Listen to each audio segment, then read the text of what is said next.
Are your property taxes soaring out of control? I'm George Grant Birch, a real estate consultant in Houston, Texas. And this year, more than ever, I've gotten calls from clients concerned about increasing property tax bills. While I'm not a tax expert, I am skilled at helping people estimate the market value of their property, and that can be useful when evaluating their tax bills. The assessing of taxes by the county is a complicated process, and people can easily get confused. So stow your tray tables, fasten your seat belts, and let's fly through the turbulence of property taxation and see if we can clear it up. Property taxes are ad valorem taxes, which is Latin for to value. The value is multiplied by the tax rate to determine your initial tax liability. The rate is determined by taxing authorities that have jurisdiction over your location. There are at least 70 entities with authority to tax property in Harris County, and your tax bill will show which ones apply to your area. Your rate will depend on what city you live in, as well as which of the school, hospital, utility, and flood control districts serve your area. This answers the question, why is my rate different from my sister's? If she is served by even one different taxing authority, her total rate could be different. There's not a lot you can do about your tax rate, short of moving to a different combination of districts. Otherwise, the voting booth will be the best place to manage your property tax rate. This is why those small local elections and all of those bond propositions matter. The other half of your tax assessment is the appraised value of your house. This is the place you can actually make a difference, and it's where your market analysis can come in handy. I'm going to back up here for a minute and talk about semantics. People in the housing market often get confused by the term appraisal and wonder why their lender's appraisal doesn't match their tax bill, or why they even need a lender's appraisal at all. Here's a little vocabulary lesson that I use to try to simplify things for my clients. While I'll admit I'm challenging the language used by the great state of Texas, I think it's the simplest way to explain the concept. Here's my revelation. The appraisal district doesn't appraise anything. They assess it. There, I said it. Tell me I'm wrong in the comments.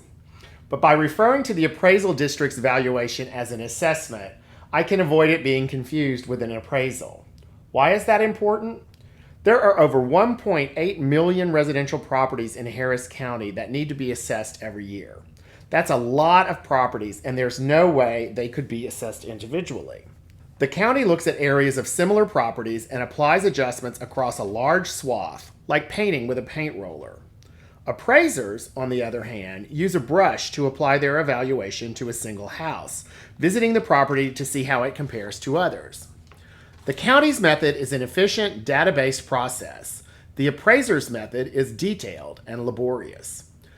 Because the county's algorithm uses statistical averages and it's applied consistently across a group of properties with similar characteristics, it's going to be fair for most people who fall toward the average. For the others, the county counts on the protest process to bring the outliers to their attention. You might ask, why do I have to protest my taxes to get them right? The law says that the tax rate should be applied to the fair market value of the property. So what is the fair market value? Well, unless you have a crystal ball, no one really knows. By definition, the fair market value is that sweet spot that represents the highest price a buyer would pay for the home or the lowest price a seller would take. But wait, my home's not for sale. Exactly, which is why another expression of value is really just an estimate or opinion. Unless your home sold recently, changing market conditions can make the estimated market value vary over time.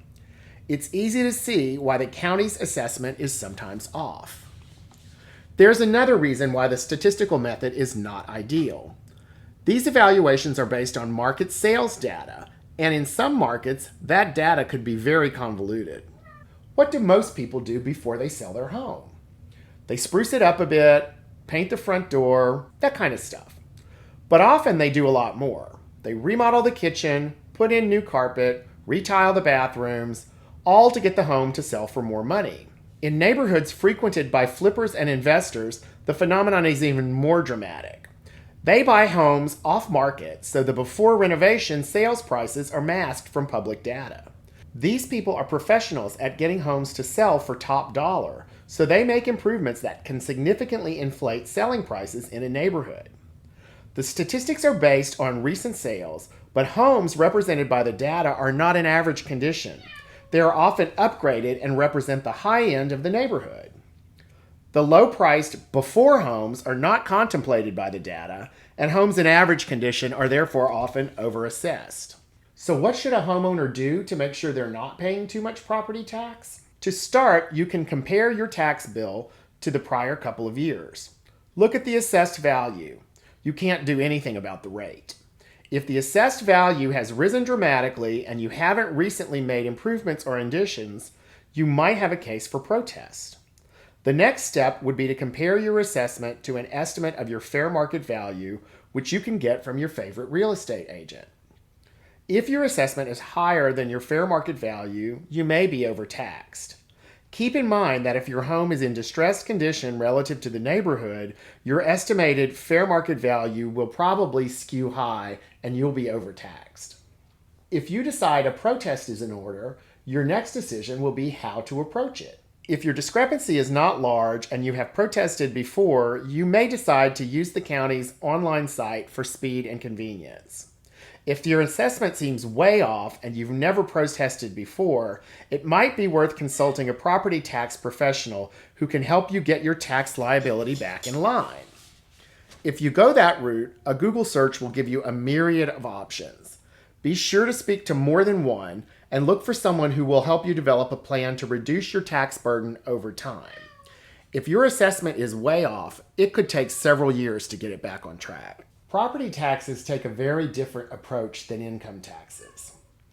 To prepare for April 15th, we tell the government how much tax we think we owe, and if they disagree, they may audit us to get the number in line. With property taxes, it's just the opposite. The county tells us how much tax they think we owe, and it's up to us to show them if they're wrong. In both cases, it's smart to consult with tax professionals to ensure you're paying the right amount. Not too much, not too little.